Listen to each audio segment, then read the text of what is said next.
Om Vasudeva Sutam Devam Kamsachanuravardanan Devaki Paramanandam Krishnam Vande Jagadgurum Asato Ma Satgamaya Tamaso Ma Jyotirgamaya Mrityormamritangamaya Om Shanti Shanti Shanti. Let us offer our salutations to Lord Krishna, the embodiment of bliss, who came to establish Dharma and punish the wicked. Let us pray to Him to lead us from unreal to real, to lead us from darkness of ignorance to the light of knowledge, to lead us from death to immortality. We have been studying Bhagavad Gita, chapter 6, Yoga of Meditation. The subject is very, very sublime. Throughout the world, we have seen meditation halls springing up. Everywhere there is meditation hall, meditation. Whether people can do meditation properly or not, we don't know. But meditation halls are there. The point is, it has got great value in life. One is able to meditate properly, can definitely overcome stress and strain and maintain his health in all levels, physical level, intellectual level. So,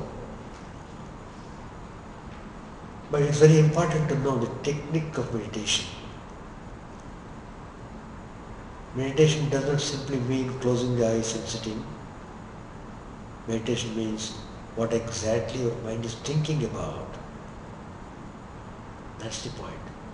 If the mind is constantly thinking about the divine, then it is called perfect concentration on the divine. Otherwise, you'll be meditating on the world. But we don't use the word meditation for that. We say mind wanders. Like a monkey, it jumps from one branch of the tree to another branch. That is, from one desire to another desire, keeps on jumping. The nature of the monkey is to jump. And the desires help the monkey mind to jump constantly. That's how we see people in the world constantly jumping for nothing. Even get bruises all over the body, still they keep on jumping. What do you mean by that? People becoming more and more and more worldly.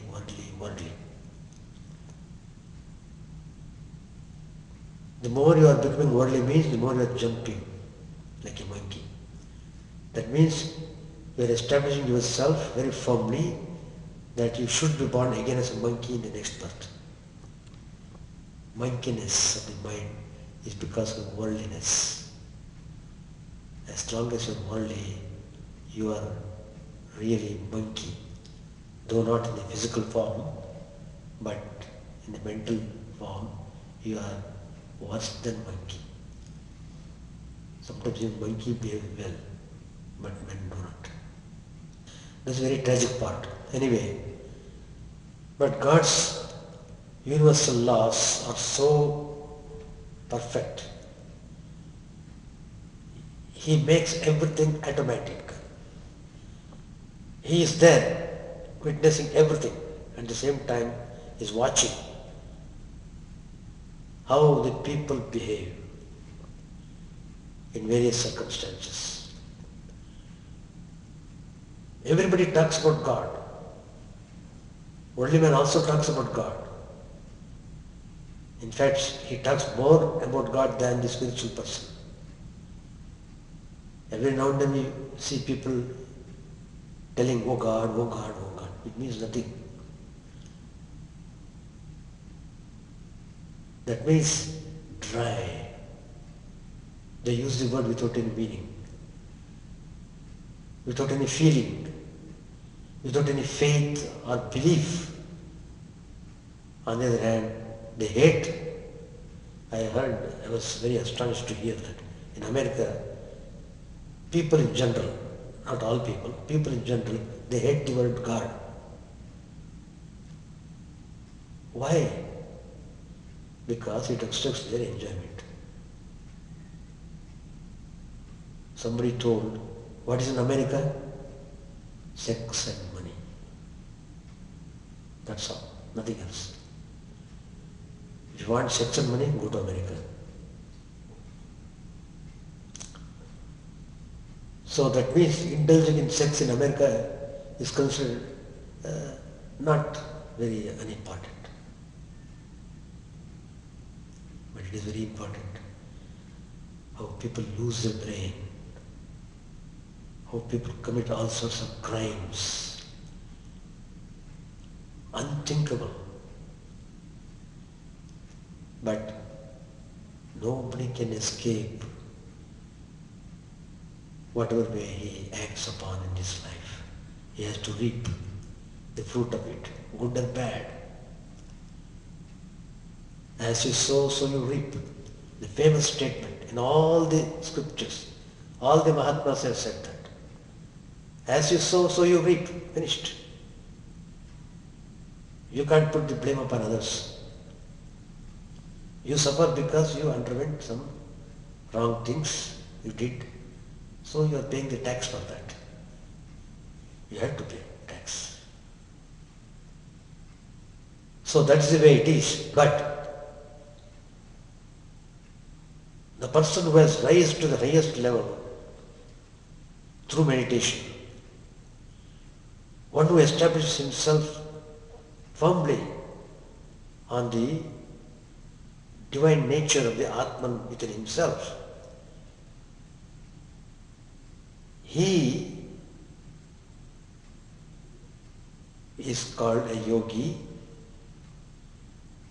and whatever way he leads his life,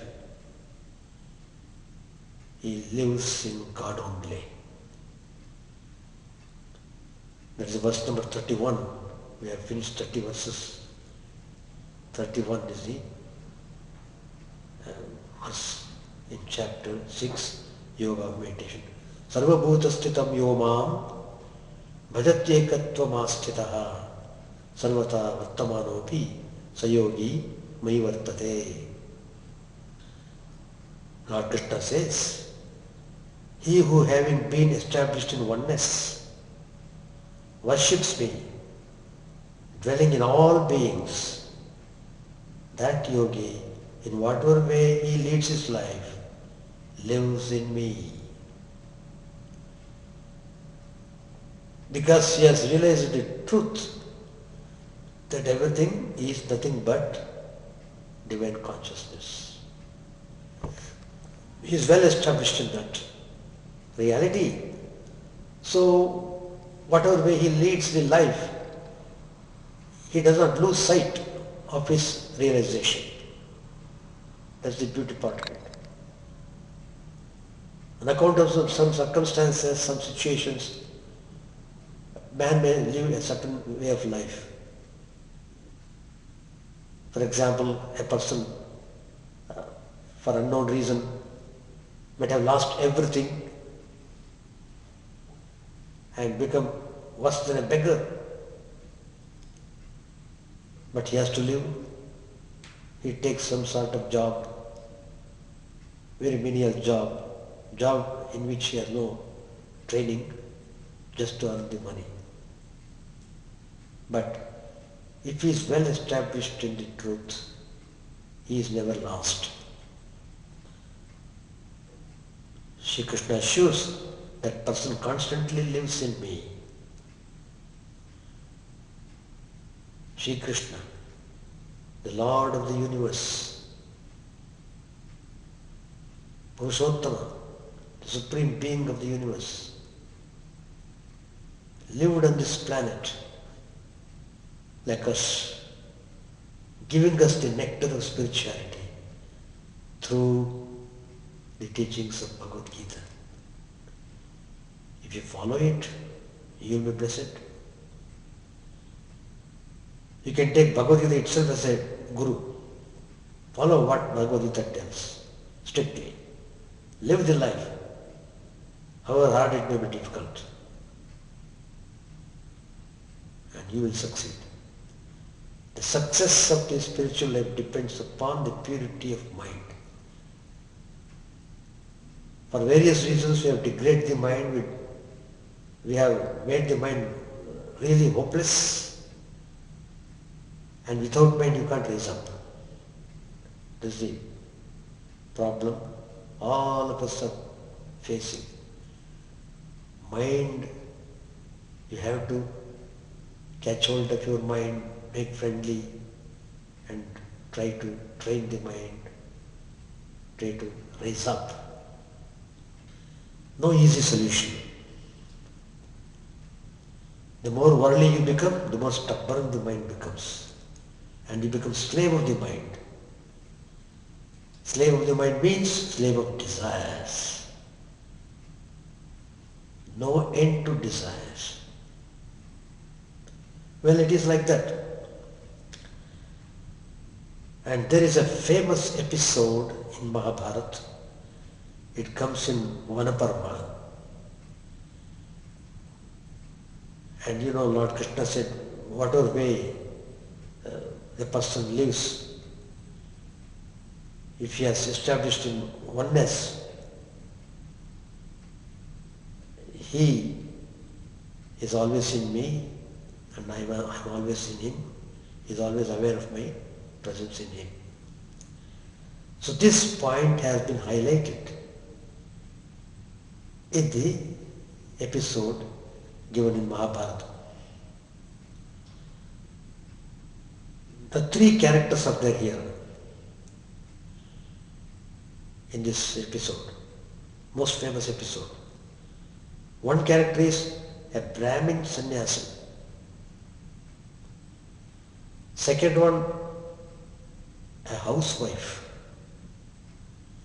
And third, a butcher. Three distinct characters. It's a very interesting story. So, this young Brahmin sannyasi was meditating in the forest, undergoing spiritual austerities. He did quite sincerely for a long time. After years of practice, one day while he was sitting under a tree, he was in meditation at that point of time. Dry leaves fall on his head. Suddenly, a bunch of leaves dropped. And why it dropped? Because of a fight between a crow and a crane. In the fight, they are withering the branches, the twigs and leaves, and they are falling on the head of this sannyasi who was meditating. You know, he was all through controlling his senses, etc., etc. He became suddenly furious. And because of his long austerities and meditation in a solitary place in forest, he had developed yogic powers. It comes to anybody who has practiced it. You don't have to even believe in God to develop yogic powers. They come. as a result of your practice, as a result of your tapas, the powers come. Just like if you do gymnasium, if you do go and exercise, the result is automatically your muscles will develop. You will be surprised to see how your body has become full of muscles, strong muscles. It gives its result. Just like that. But this Brahmin sannyasin, though he was living such an austere life, he had not controlled his anger. Kamaha, Krodhaha, Rajoguna Samudbhavaha, Mahasava Mahapapma, Vidyanime Vairinam. Shri Krishna says very pointedly in the Bhagavad Gita, Kama and Krodha, passion and anger, they are the worst enemies of the man. Worst enemies. So, beware of them.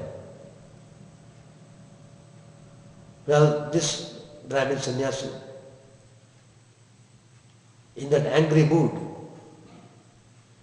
he just looked at that bird. The birds, he looked at the birds. Because he gazed at them, the power of the eyes was so great, the birds died and dropped at his feet. They died because they could not bear the heat of the tejas coming from the eyes of the Brahmin sannyasi. This was the first experience that he is having, and he was in a way surprised. Well, just by looking, these birds were killed. So he developed arrogance. Arrogance, another dangerous demon. These are all demons, so many demons are there in us. If you become aware of it, you will be horrified. Well, arrogance is another demon which ruins the person. Many people are ruined. People don't learn even then. Duryodhana, why did he behave in a wretched way? Because of arrogance. Ravan, famous character in Ramayana, why he behaved in a very rude way? Because of arrogance. Arrogance. So, after some time,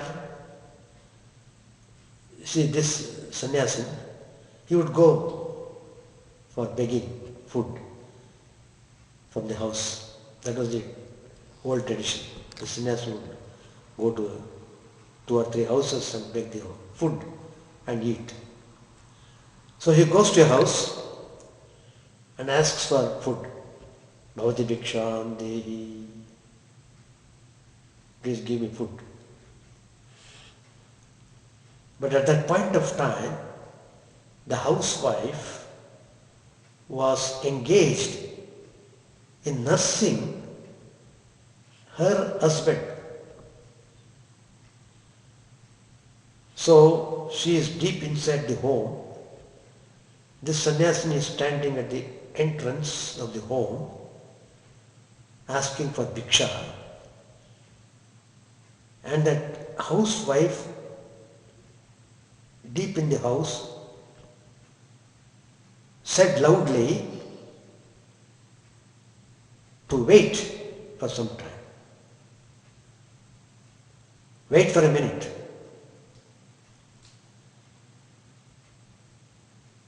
And the sannyasin, along with his development of yogic powers, he had developed arrogance and anger.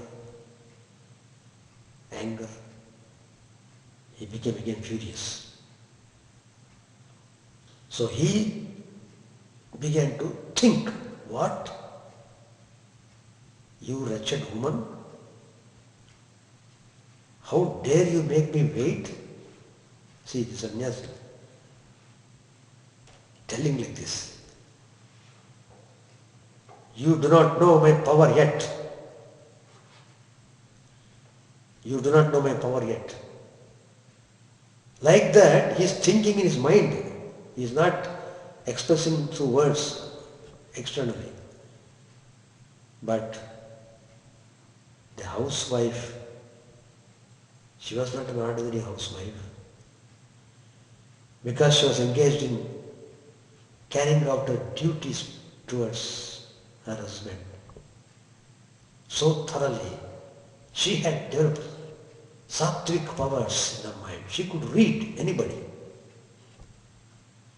And when the thought came to this sannyasin at the entrance, thinking, calling her as a wretched woman, this housewife said, well, sannyasin, there is neither a crow nor a crane to be burnt. See, this lady has not seen, but she is telling like that. You are showing temper, but here there is neither crow nor a crane. The monk was totally smashed. He was amazed and asked her how she came to know about the burning of the birds. It was deep inside the forest. Then the housewife replies, very remarkable. She says, she did not practice any austerities for recognizing these powers. But by doing her duty with cheerfulness and wholeheartedness.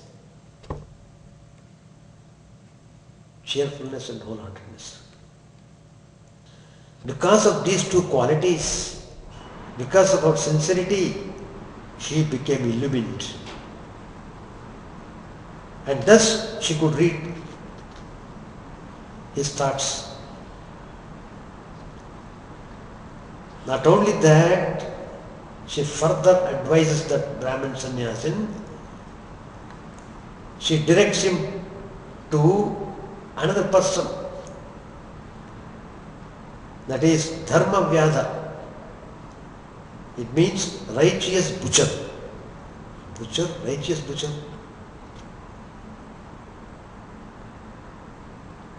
And that Dharma Vyadha was staying in Mithila. So this housewife is directing this monk to go and meet that Dharma Vyadha to understand more about Dharma. And he would answer all your questions. The sannyasin became very much indrawn. I thought I had become illumined, but I am not at all illumined in a real sense of the term. So he wanted to test what this housewife told. So he goes to see the Vyada and he listens to the teachings of the Vyada. It's called Vyada Gita. It is very famous in the Mahabharata. You can read that. It comes in Manuparva.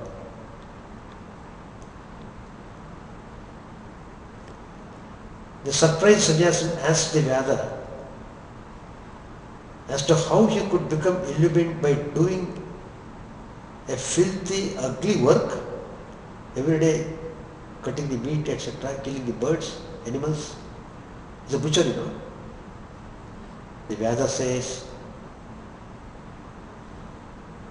Vyada means hunter. He says that his past karma placed him in these circumstances. Then the Vyada says, No duty is ugly. No duty is impure.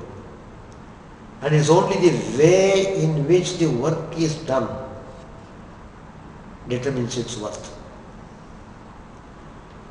The Vyasa advises that all work must be done by dedicating to God and by sincere and unattached performance of the allotted duty, one can become illumined.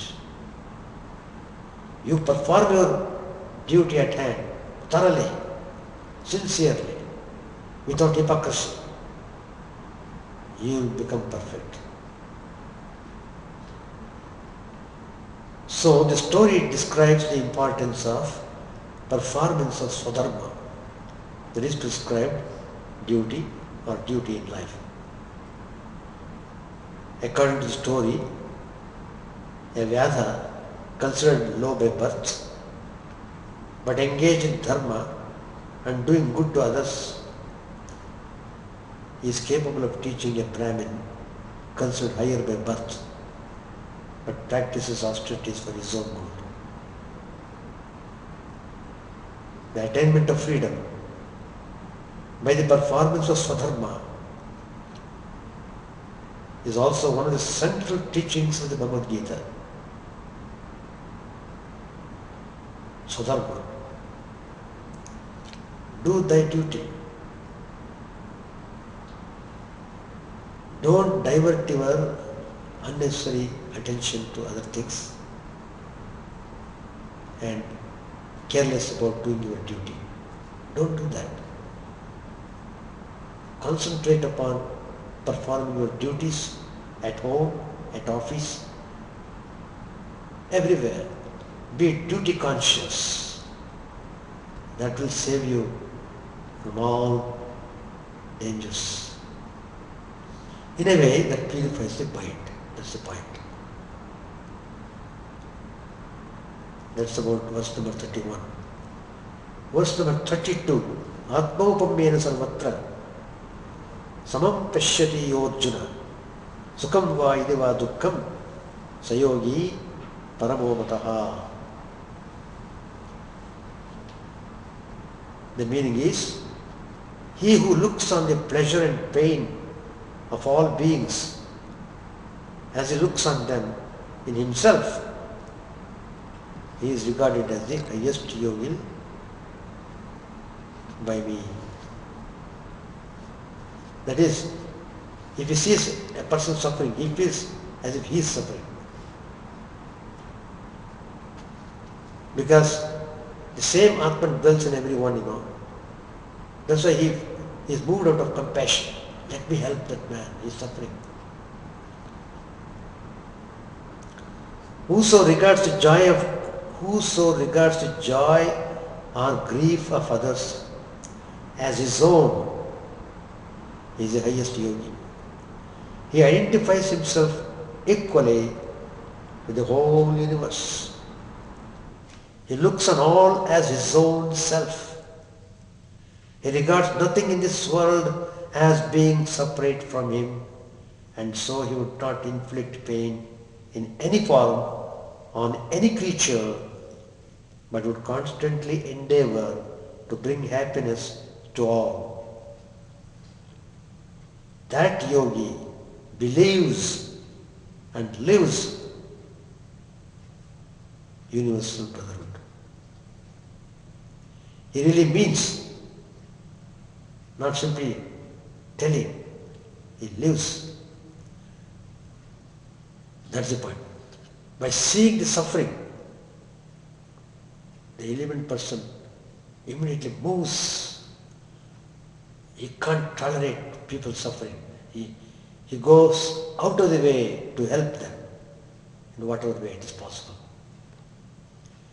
That's the sign of illumination. Now there is an instance in Sri Ramakrishna's life. Mathur Babu, who was taking care of Sri Ramakrishna, who was the proprietor of the Dakshineshwar Kali temple, once they decided they should go on pilgrimage to Benares. So, Mathur Babu, along with Sri Ramakrishna, took a train to Benares on January 27, 1868. Along with him, more than 100 people also travelled. He's a big landlord, Jamindar, those days in Deccan. He's like a king. So naturally, all the retinue will go along with him. So on the way, they halted for a few days at a place called Devaghar. Devaghar, it is in Bihar state. There is a very famous shrine of Shiva, Jyotirlinga. You see, there are 12 Jyotirlingas in India, and Vaidyanath Dham is one of the Jyotirlinga. Benares also one of the Jyotirlinga. Trimbakeshwar in Bombay, that's also one of the Jyotirlinga. So it has got tremendous significance. That so many things have happened in the premises of this Jyotirlinga. So many saints have come, so many saints are created. So they halted for a few days at Devaghar. Their idea was to visit the shrine of Lord Shiva. So one day while passing through a neighboring village, Sri Ramakrishna was greatly distressed to see the wretched condition of the people in the village. They were starving for food, they didn't have clothing, they didn't have proper housing. Add to that, lot of problems. So Sri Ramakrishna was moved by great sympathy. He could not tolerate. Immediately he called Mathur. Mathur, you are the steward of the mother. Feed these poor people. Feed them. Give them, every one, a piece of cloth. Sri Ramakrishna told this was a very commanding way. That means he told it with such force that he should do it. And that force was in his words. And this force was created out of infinite sympathy for the suffering people. I told you in this sloka it is written, he who feels the suffering in others as suffering in himself is really a yogi. And here is Sri Ramakrishna, an example. You know, immediately Mathur Babu did not agree. At first he hesitated, Mathur Babu. He said, Master, he was addressing Sri Ramakrishna as Master. Master, this pilgrimage will cost a lot of money. And these people are very numerous. There are lots of people are there. We may be short of funds on the journey if we try to feed and clothe them. So what do you say to this? But Sri Ramakrishna was inexorable. He shed tears at the sight of such abject misery. And he said to Mathur Babu in great anguish, "Fie upon you. I am not going to Benares. I prefer to remain with these poor, helpless people. Like a petulant child, he left Batur's company and sat with the poor villagers. That moved Batur Babu's heart. It transformed his heart. In a way, it purified his heart. And immediately, without any delay, he ordered bales of clothes from Calcutta and distributed them to the people and fed them also very well. He did both, feeding and clothing, both. Then Sri Ramakrishna cheerfully continued his journey to Benares. This is a famous episode. Kindness, compassion, sympathy for others, helping positively. These are the true indications of a person of spirituality. We have to do that.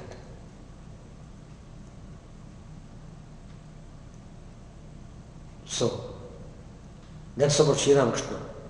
There are many incidents in Sri Ramakrishna's life showing his great compassion.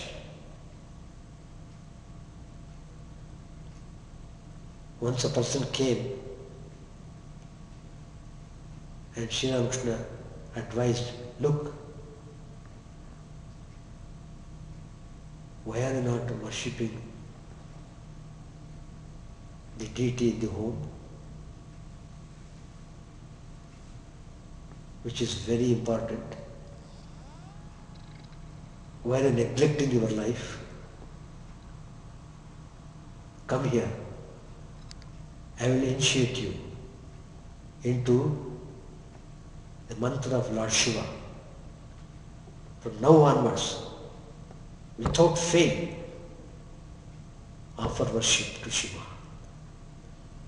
Do little prayers and meditation. Sit for a while.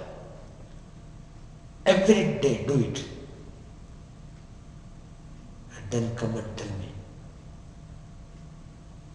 Like that, out of great compassion, Sri Ramakrishna transformed that person, leading him virtually, lifting him up from the dustbin of worldliness into spirituality. Worldliness is nothing but dustbin. You're just moving your hands and feet round and round in the dustbin, making yourself more and more dirty. That's the tragic part. If you don't open your eyes to spiritual life, that means you are creating suffering for yourself. That's all. What God can do. He just don't do it. If you do it, then who is responsible? Is it not? So Sri Krishna is telling virtually what we should do, what we should not do, what is good, what is bad, what is worldliness, what is spirituality. Everything he has defined. Still we behave like idiots. And we die like idiots. Again we born as idiots.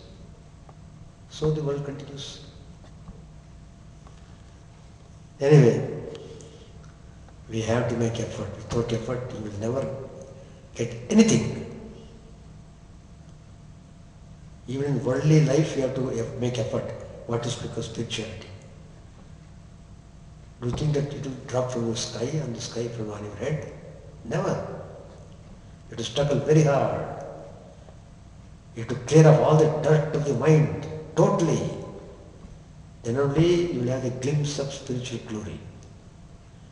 You have to struggle very hard. It depends upon what state of condition your mind is. Everyone's mind is different. Some are more tamasic, some are more rajasic, some are more sattvic, different shades of nature. Anyway, now the another compassionate heart, I am giving the example, highlighting how the true yogi really feels. It's not simply lip sympathy. And this is with reference to Swami Vivekananda. Why did he come all the way from India to America? Without penny, without friends, without knowing where to get food. Why did he come? Out of infinite compassion to the people in this West. He thought people are totally immersed in darkness of ignorance. They need the light of Vedanta. Swamiji came to give that light of Vedanta. Why are you calling yourself sinner, sinner, sinner? 24 hours you are calling yourself sinner, sinner. You become sinner. You are not a sinner. Your real nature is divine. Each soul is potentially divine. The divinity is in you already. Only you have to manifest it through your spiritual practices. That's the point. Lamp of knowledge. Lamp of knowledge he brought to this West out of his infinite compassion. Still people are not making use of the lamp of knowledge. Very few people, extremely few people really take Vedanta seriously. Swami Vivekananda gives a warning there. Uttishtata jagrata prapya varanni modata.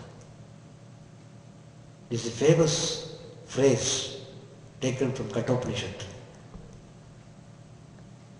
Arise, awake. See how beautiful words. Arise, awake. Stop not till the goal is reached. What's the goal? Goal is realizing your true nature. Who am I? Who am I? Who is it I, dwelling in this body system, which is eternal, which is immortal? So, Swami Vivekananda gave the teachings of Upanishads out of his infinite compassion to the people in the West. Anyway, it's the nature of the world. Very few people only come to spiritual practices. Manushyanam sahasreshu kaschin yatati siddhaye yatadamapi siddhanam kaschin mam veti tattvataha. Shri Krishna says in the Bhagavad Gita, 1 in 1,000 take to spiritual practice.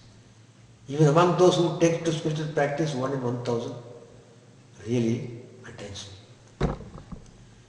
That means one has to make a tremendous struggle, and willpower must be used.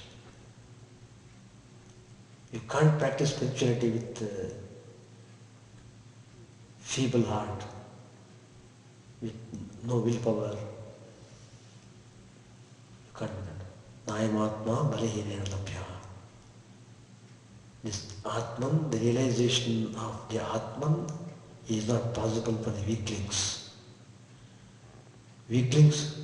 Who are the weaklings? Those whose mind are weak. What is the meaning of mind weak?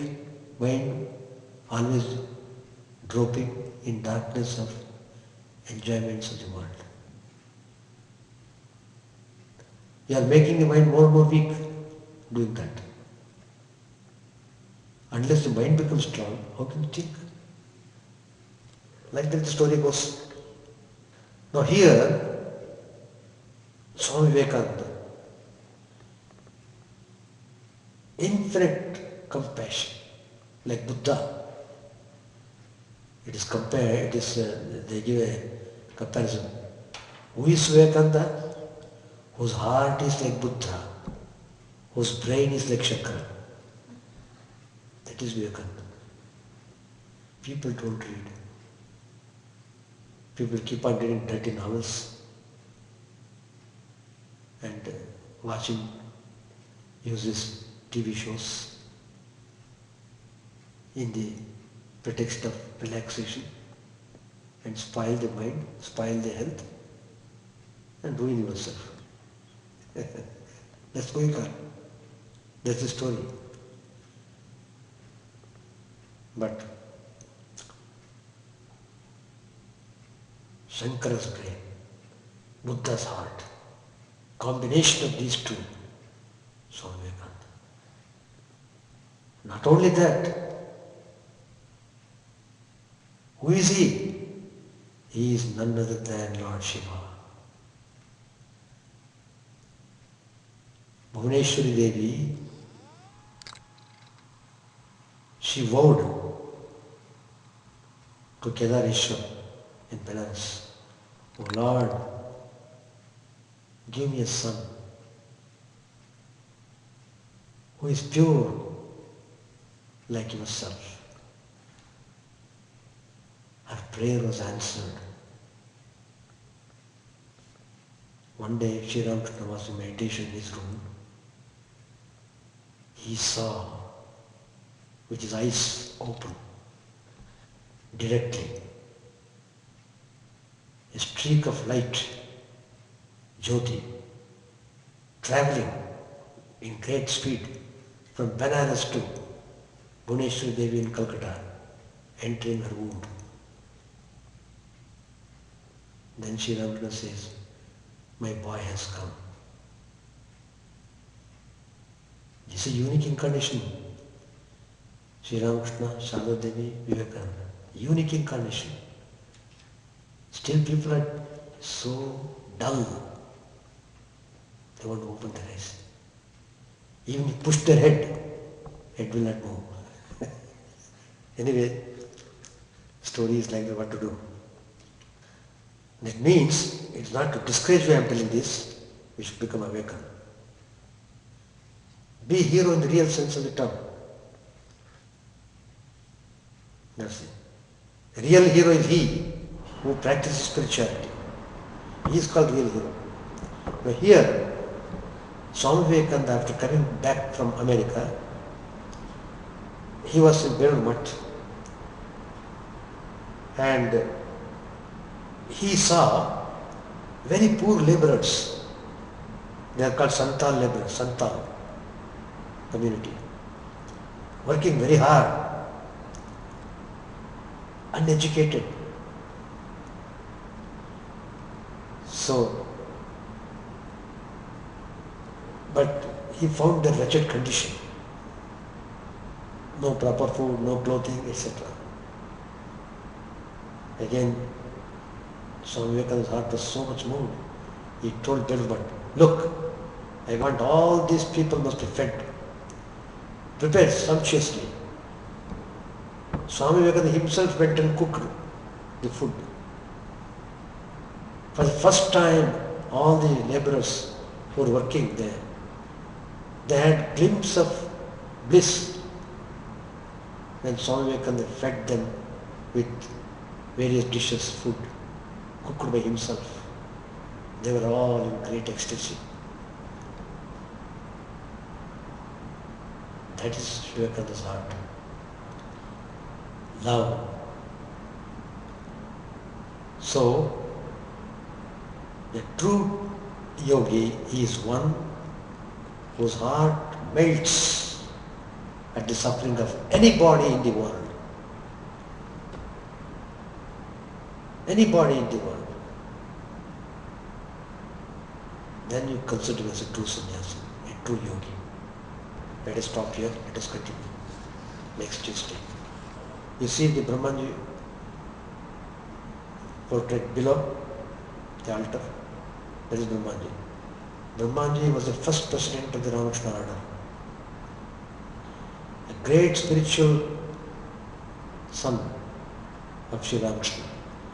His books are very famous, Spiritual Teachings of Swami Chidananda. If you have not read, please read that book.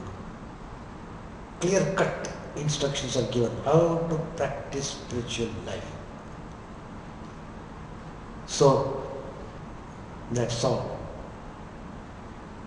Om Vasudeva Sutam Devam Kamsachadu Mardana Devaki Paramarandam Krishna Vande Jagadguru. Let us offer our salutations to Lord Krishna, the embodiment of bliss, who came to establish dharma and punish the wicked. Peace, peace, peace be unto all.